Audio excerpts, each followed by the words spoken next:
آواز آتی ہو میرے بندے، مانگ کیا مانگتا ہے، مانگو تمہارا کیا سوال ہے، اب تم میرے دروازے پر آ گئے۔ یہ وہ دروازہ ہے، یہاں آ کر کوئی خالی نہیں جاتا۔ مانگو، سارے کے سارے لوگ مانگو، عاجزی سے مانگو، اخلاص سے مانگو، انکساری سے مانگو، اس یقین سے مانگو کہ جو مانگو کہ وہی پاؤ گے۔ کیوں؟ اس لیے کہ یہ سخی کا در ہے، یہ داتا کا گھر ہے، یہ غنی کا گھر ہے، یہ رب العالمین کا گھر ہے، یہ غفور الرحیم کا گھر ہے، یہ رحمان کا گھر ہے، یہ رحیم کا گھر ہے۔ اور تم اس دروازے پر آ گئے جس دروازے سے بڑھ کر کسی کا دروازہ نہیں، اس سے بڑھ کر کسی کا در نہیں، یہ داتا کا دروازہ ہے۔ آؤ مانگتے جاؤ، آؤ اپنی جھولیاں پھیلا لو، خالی واپس نہیں جا سکتے، آج کسی کو خالی نہیں لوٹایا جائے گا۔ جب دنیا کے سخی خالی نہیں بھیجتے، یہ کیسے خالی بھیجے گا؟ اس لیے خوب مانگو اور جی بھر کر مانگو، وہ دیکھو اس کا رحمت کا دروازہ کھل چکا۔ آواز آتی ہے، او مانگو، آج تمہارے لیے حق کا فیصلہ ہوگا، تمہارے لیے عطا کا فیصلہ ہوگا۔ دیکھو میری رحمت تمہارے گناہوں کو دھونے کے لیے آ رہی ہے۔ آواز آتی ہو میرے بندو، اب تم میرے در پر آ گئے۔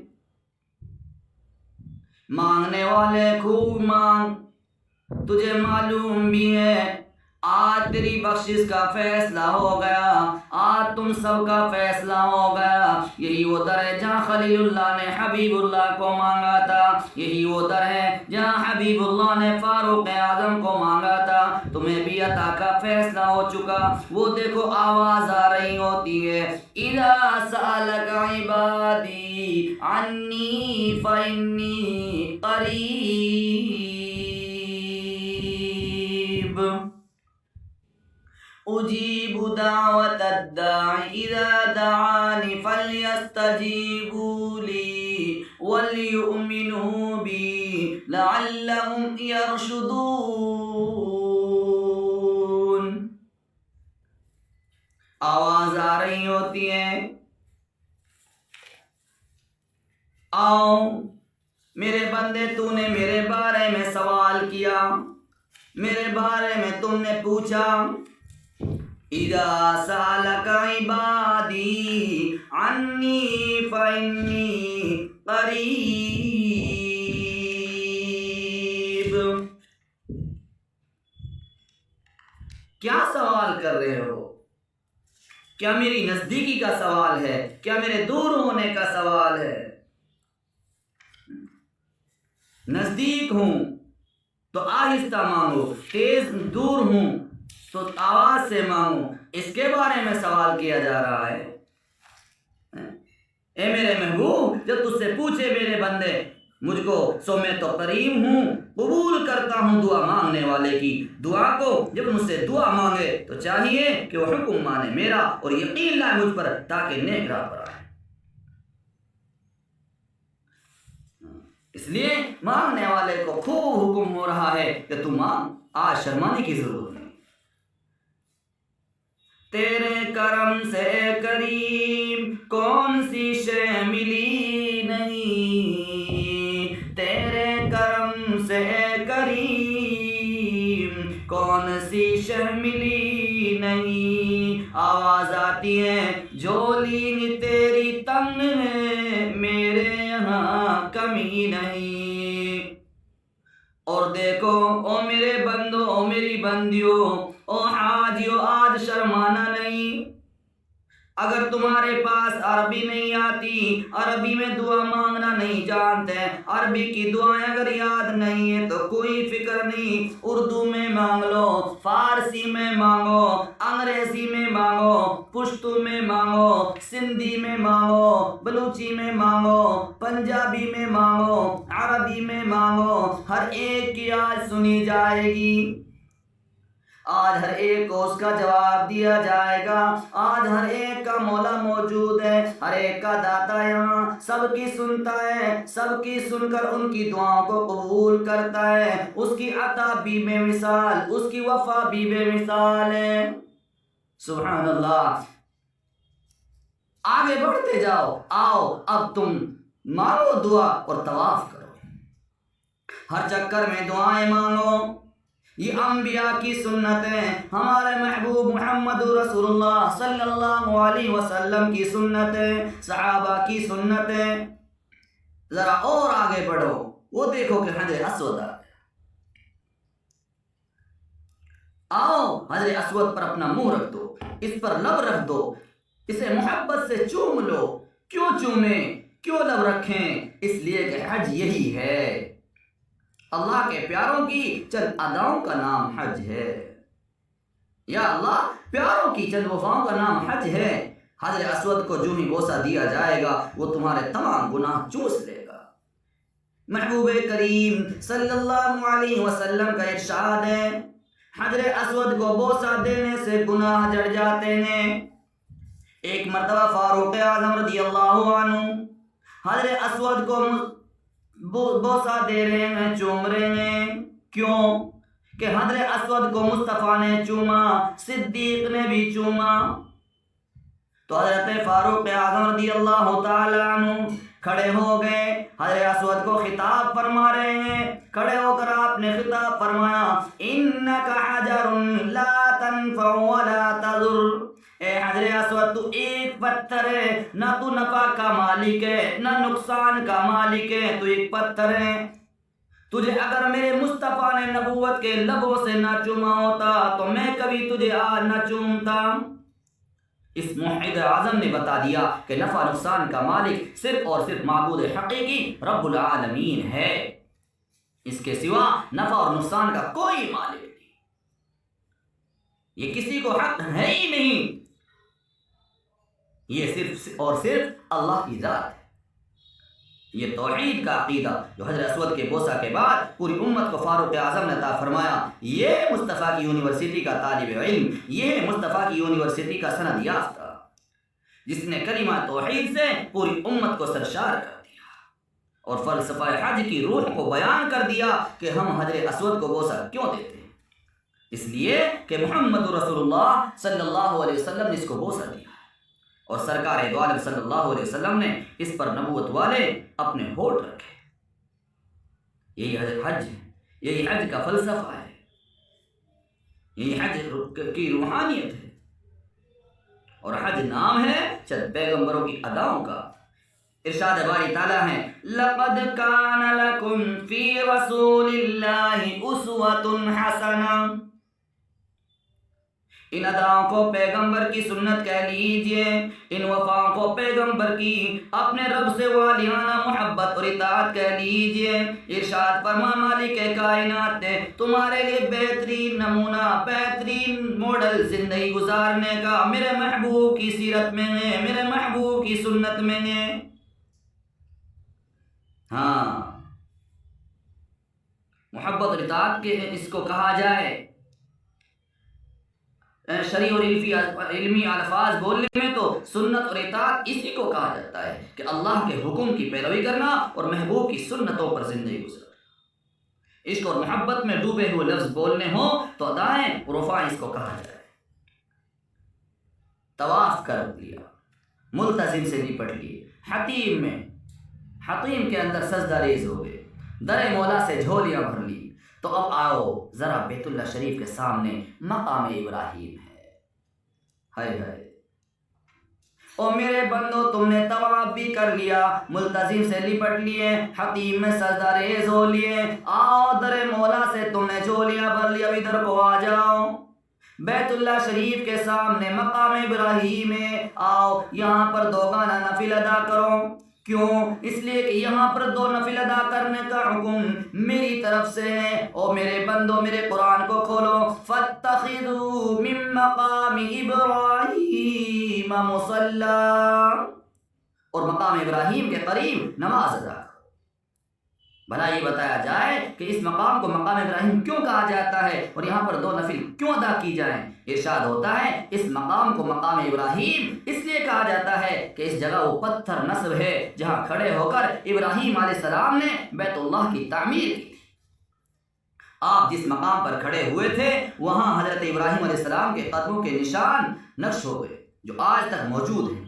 یہ خدا کی قدرت کا نشان ہے اور حضرت ابراہیم علیہ السلام کا معجزہ ہے اور پیغمبر کی وفا کا اس کو صلہ ملا ہے۔ جو پتھر پیغمبر کے قدموں سے جڑ جائے اس کا ڈنکا تو عالم میں بجا دیا جائے گا، اسے پوری دنیا کی عقیدت اور محبت کا مرکز بنا دیا جائے گا۔ او ایمان والو مسلمانوں ذرا غور کرو، دل پر ہاتھ رکھ کر سوچو، جو پتھر نبی کے قدموں سے جڑ گیا اس پتھر کا ڈنکا دنیا اور دونوں جہان میں بج گیا، دنیا میں بھی آخرت میں بھی اس پتھر کا مرتبہ بڑھ گیا۔ جو صدیق پیغمبر کے سینے اور مدینے سے جڑ گیا اس کی دھوم عرش و فرش پر مچ گئی۔ پتھر کا سینہ خلیل اللہ سے متاثر ہوا، صدیق و فاروق کا سینہ حبیب اللہ سے متاثر ہوا۔ پتھر بھی بازی لے گیا، صدیق بھی بازی لے گیا۔ ذالک فضل اللہ یؤتیہ من یشاء، یہ اللہ کا فضل ہے جسے چاہے۔ مقام ابراہیم اور اس کے قرب و جوار میں نفل کیوں ادا کیے جائیں گے؟ اس لیے کہ دل فاروق اعظم کے دل میں یوں آیا، طواف ختم کر کے مقام ابراہیم کے پاس 2 نفل کیوں نہ ادا کیے جائیں، اور خود کیسے کرتے جب تک خدا اور رسول کا حکم نہ ہوتا۔ ادھر فاروق اعظم کے دل میں خواہش پیدا ہوئی، ادھر عرش سے آواز آتی ہے، فاروق کیوں فکر کرتے ہو؟ جو تمہارے دل کی آواز ہوگی میں اسے قرآن کے حروف بنا کر پیغمبر کے سینے پر نازل کروں گا۔ چنانچہ جبرائیل علیہ السلام تشریف لاتے ہیں اور فرماتے ہیں، اے محبوب خدا، اللہ کی طرف سے آپ کے حکم ہوا ہے، فاروق اعظم کی آرزو اور تمنا کو خدا نے قرآن بنا کر عرش سے بھیجا ہے، عرش سے نازل کیا ہے۔ چنانچہ وہی نازل ہوتی ہے، فَاتَّخِذُوا مِن مَّقَامِ إِبْرَاهِيمَ مُصَلًّى، عمر کی خواہش قرآن بن گئی، عمر کی آرزو وہی رحمان بن گئی اور مقام ابراہیم کے قریب نماز ادا کر۔ اور آج تک دنیا کو پتہ ہے اور معلوم ہے کہ یہ آج بھی یہ عمل جاری ہے اور قیامت تک جاری رہے گا، اور آج تک دنیا کوشش کر کے اس مقام پر نفل ادا کرنے کے لیے جاتی ہے۔ صدیق جائیں تو وہاں، فاروق جائیں تو وہاں، عثمان جائیں تو وہاں، علی جائیں تو وہاں، کون انہیں جانے سے روک سکتا ہے؟ روک سکتا ہے تو روکو، وائز روکے، مقرر روکے، خطیب روکے، ذاکر روکے، ملنگ روکے، تبرائی روکے، جانے والے جا رہے ہیں، سنت فاروق زندہ ہو رہی ہیں۔ وہ دیکھو حسن جا رہے ہیں، حسین جا رہے ہیں، عباس جا رہے ہیں، عقیل جا رہے ہیں، جعفر طیار جا رہے ہیں، رضی اللہ عنہم ورضوا عنہ، سب جا رہے ہیں۔ کہاں جا رہے ہیں؟ سنت عمر ادا کرنے کے لیے۔ یہ خدا کی عطا ہے، یہ عمر کی التجا ہے۔ سبحان اللہ، کوئی روک کے دکھائے، کہنے دو جہاں حضور جائیں گے، جہاں صدیق جائیں گے، جہاں عثمان جائیں گے، جہاں علی جائیں گے، جہاں اہل بیت جائیں گے، اہل سنت بھی وہیں جائیں گے۔ جو وہاں جائے گا وہ محبوب خدا ہوگا، جو وہاں نہیں جائے گا وہ مردود خدا ہوگا۔ مجھے کہنے دو، حج نام ہے محبوب کے، محبوبوں کی اداؤں کا۔ آؤ ذرا صفا مروہ بھی ہو چلیں۔ قرآن کہتا ہے، ان الصفا والمروہ من شعائر اللہ، صفا مروہ تو اللہ کی نشانیوں میں سے ہیں۔ صفا مروہ کی سعی ہو رہی ہے، حاجی دیوانہ وار کبھی صفا سے مروہ کی طرف جا رہے ہیں، کبھی مروہ سے صفا کی طرف آ رہے ہیں۔ ہاں ذرا دیکھیے، درمیان میں جہاں سبز پٹی سے نشان لگا ہوا ہے، یہاں پر ایک دم حاجی کیوں بھاگتے ہوئے نظر آ رہے ہیں؟ کیوں گزر رہے ہیں؟ کیا ان کو کوئی جلدی ہے، یا کسی کی ادا کی پیروی ہو رہی ہے، یا کسی کی سنت ادا کی جا رہی ہے؟ ہائے ہائے، آپ کو بتاتا چلوں، علماء سے پوچھو یہ دوڑنا کیسا۔ علماء فرماتے ہیں، حضرت سیدہ ہاجرہ رضی اللہ عنہ جو حضرت اسماعیل علیہ السلام کے لیے پانی لینے گئی تھی تو تلاش بسیار کے باوجود، کوشش کے باوجود پانی نہیں مل رہا تھا۔ آپ کبھی صفا پر جاتی تھی، کبھی مروہ پر جاتی تھی۔ جب مایوس ہو کر وہاں آئی تھی جہاں ایک پتھر کے سائے میں حضرت اسماعیل علیہ السلام لیٹے ہوئے تھے، پیاس سے ان کی زبان سوکھ چکی تھی، تو فوراً بےتاب ہو کر سیدہ ہاجرہ دوڑ پڑتی تھی تاکہ اپنے لگتے جگر کے لیے پانی لا سکے، مگر تقدیر کے سامنے کیسا یارہ ہوتا، دوڑتی تھی، پانی نہیں ملتا تھا۔ اسی طرح جب 7 چکر پورے ہو گئے تو رحمت خداوندی کو جوش آ گیا اور جبرائیل علیہ السلام تشریف لائے اور حضرت اسماعیل علیہ السلام کے پاؤں کے نیچے پانی کا چشمہ جاری ہو گیا۔ سبحان اللہ۔ اسی کو سیدہ ہاجرہ نے آ کر فرمایا زم زم، یعنی رک جا رک جا۔ سیدہ ہاجرہ کے دوڑنے کی یہ ادا خدا کو اس قدر پسند آئی کہ خدا تک یہ بات ایسی پسند ہو چکی، خدا نے اس بات کو اس طرح پسند کر لیا کہ آنے والے کل قیامت تک کے دن تک کے لیے حاجیوں کے لیے اس مقام پر دوڑنا ضروری قرار دے دیا۔ قیامت آ سکتی ہے مگر حاجی کے لیے جب حج کرنے جائے گا اور صفا و مروہ پر جائے گا، کبھی اس پہاڑی پر چکر لگائے گا، کبھی اس پہاڑی پر چکر لگائے گا، سیدہ ہاجرہ کا یہ دوڑنا اور یہ ادا اللہ کو اتنی پسند آئی کہ حاجی تو بھی دوڑتا جا، مجھے چکر لگا۔ حکم ہوا جہاں میری بندی بے چین ہو کر بھاگتی رہی، تم بھی وہی مضطربانہ حالت میں، فقیرانہ حالت میں بھاگو، جیسے ہاجرہ کے لیے میری رحمت جوش میں آ کر اور میں نے رحمت کے دروازے کھول دیے، اسی طرح تمہارے لیے بھی میری رحمت کے دروازے کھول دیے جائیں گے، میری رحمت تمہیں اپنے دامن میں لے لے گی۔ تو دوستو پتہ چلا صفا اور مروہ پر دوڑنا اور یہ بے چینی کی حالت کا پیدا ہونا سیدہ ہاجرہ کی سنت ہے، اور یہ سنت قیامت تک جاری رہے گی، ساری رہے گی، چلتی رہے گی۔ پھر بات وہی بنی نا کہ حج نام ہے چند اداؤں کا اور چند وفاؤں کا، خدا جس کو اس وجدان سے بہراور کر دے وہی دولت مند ہے، وہی خوش نصیب ہے، وہی بخت بلند ہے، وہی خدا کی نعمتوں سے مالا مال ہے۔ دیکھو صفا مروہ کی صحیح بھی ہو رہی ہے، آگے بڑھو۔ آج مینا کو روانہ ہوئے، مینا کو چلو، وہاں آج کوئی کام نہیں، صرف رات کو ٹھہرنا ہے۔ کیوں ٹھہرنا ہے؟ بس یہ بھی کسی کی ادا کی تکمیل ہے۔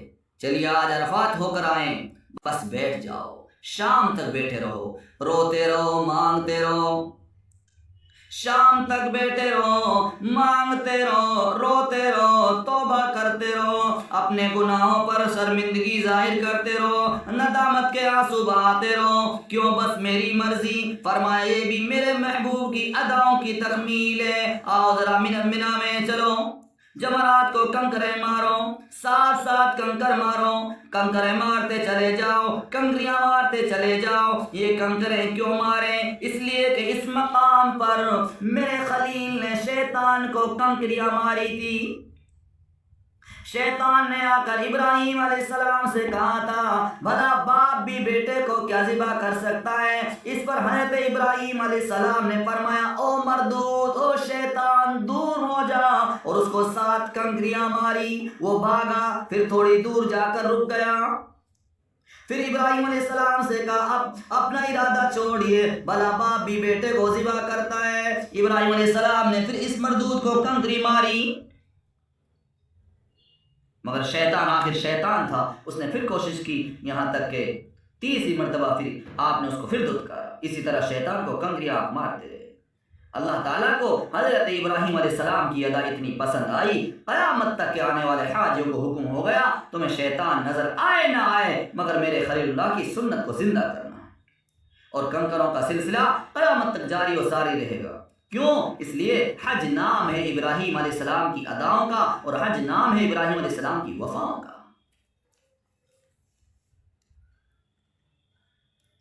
لوگوں نے کنکریاں ماری، آگے بڑھ رہے ہیں۔ یہ لوگ کہاں چلے جا رہے ہیں؟ ہاتھ میں چوری لیے نہایت ولولے سے، نہایت ہی جوش اور خروش کے ساتھ میں، خوشی کے ساتھ میں جا رہے ہیں۔ معلوم یہ ہوا یہ قربانی کرنے کے لیے قربان گاہ کی طرف جا رہے ہیں۔ بھلا حاجی صاحب سے پوچھو تو صحیح، حاجی صاحب آپ کہاں جا رہے ہیں؟ حاجی صاحب فرماتے میں قربانی کرنے کے لیے جا رہا ہوں۔ حاجی صاحب کیسی قربانی اور کیوں کرتے ہو؟ حاجی کہتا ہے حضرت ابراہیم علیہ السلام کی سنت ہے اور اس کی ادائیگی کے بغیر حج ممکن نہیں، اس لیے مجھے اس سنت ابراہیمی کو آج ادا کرنا ہے اور مجھے ادا کرنے دو۔ قطب ابدال غوثوں مجددوں صوفیوں واعظوں زاہدوں عالموں غیر عامیوں مصریوں سوڈانیوں چینیوں فلسطینیوں شامیوں سعودیوں پاکستانیوں ہندوستانیوں سب کے سب حاجی سارے کے سارے سنو، چلو کہاں جانا ہے؟ چلو آج قربانی دو۔ بھئی کیوں؟ اسی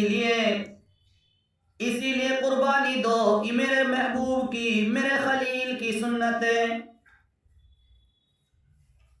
آج سب کی زبان پر ایک ہی آواز آ رہی ہو، ان صلاتی و نسکی و محیای و مماتی للہ رب العالمین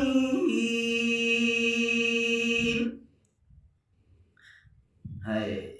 بے شک میری نماز، میری قربانی، میرا جینا، میرا مرنا، میری زندگی، میری موت، تمام کے تمام میرے اعمال اللہ کے لیے ہیں۔ میرا جینا بھی اللہ کے لیے، میرا مرنا بھی اللہ کے لیے۔ سب کی زبان پر یہی بات ہے، یہ سب کے سب خلیل اللہ کے فدائی ہیں۔ سب کی زبان پر ہے کہ ہم اپنے پیغمبر آخر الزمان حضرت محمد رسول اللہ صلی اللہ علیہ وسلم پر درود بھیجتے ہیں، اور آپ پر درود بھیجتے وقت سیدنا خلیل اللہ علیہ السلام کا تذکرہ بھی کرتے ہیں۔ آج ہم انہی کی سنت کو زندہ کرنے کے لیے آپ کو اس بات پر غور کرنا ہوگا کہ جب ابراہیم علیہ السلام نے اپنے بیٹے کی قربانی کا خواب دیکھا، لبیک کہا تھا، جس کی تعمیل کے لیے وہ اس دور دراز مقام میں آئے تھے، عین اس وقت جب چھری لے کر بیٹے کو خدا کی راہ میں قربان کرنا چاہنا، بیٹے نے بھی خدا کا حکم سن کر گردن جھکا دی۔ آواز آئی، اے میرے خلیل، اے میرے خلیل، آپ نے اپنا خواب سچا کر دکھایا ہے۔ ہم ایسا ہی نیکوکاروں کو بدلہ دیتے ہیں، ایک بڑی دیکھا ہم اس کے بیٹے کو بچا لیا، ایک دمبا دیا اور بیٹے کو بچا لیا۔ اس وقت ابراہیم علیہ السلام کو معلوم ہوا کہ اس خواب کی تعبیر بیٹے کو خدا کے گھر کی خدمت اور توحید کی دعوت کے لیے مخصوص کر دیتا ہے، اور اس کے ذریعہ سے اس گھر کو دائرہ ارضی میں خدا پرستی کا مرکز بنانا ہے۔ آواز آتی ہو میرے بندوں، جب ہم نے اس گھر کو لوگوں کا مرجع اور امن بنایا، کہا ابراہیم کے کھڑے ہونے کی جگہ کو نماز کی جگہ بناؤ، اور ابراہیم اور اسماعیل علیہ السلام سے عہد لیا کہ تم دونوں میرے گھر کو جا رہے ہو۔ سرکار دو عالم صلی اللہ علیہ وسلم سے بھی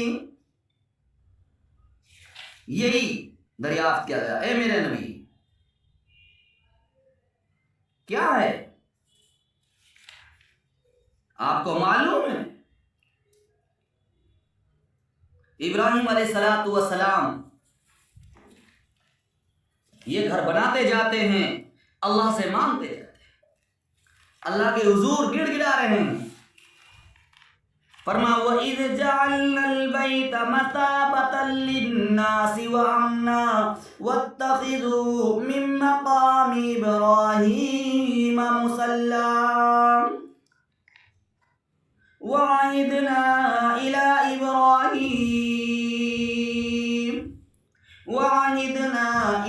إِبْرَاهِيمَ وَإِسْمَاعِيلَ أَن طَهِّرَا بَيْتِيَ لِلطَّائِفِينَ وَالْعَاكِفِينَ وَالرُّكَّعِ السُّجُودِ۔